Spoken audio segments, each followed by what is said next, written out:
Cuando en la playa mi bella Lola, su lindo tallero siendo va, los marineros se vuelven locos y hasta el piloto pierde el compás. ¡Ay, qué placer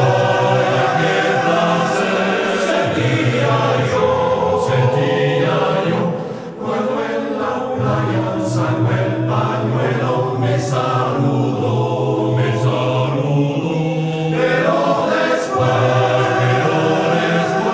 se acercó a mí, me dio un abrazo y en aquel acto creí morir.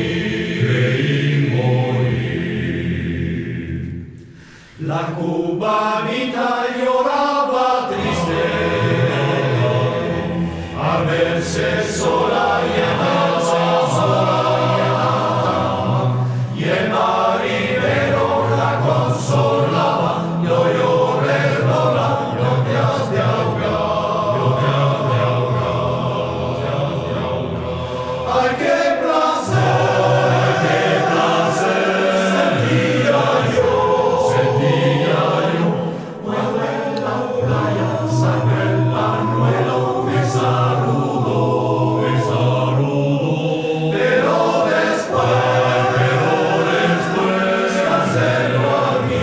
se acercó a mí, me dio un abrazo que en aquel acto creí morir. La cubanita tenía un hijo y aquel Panchito se le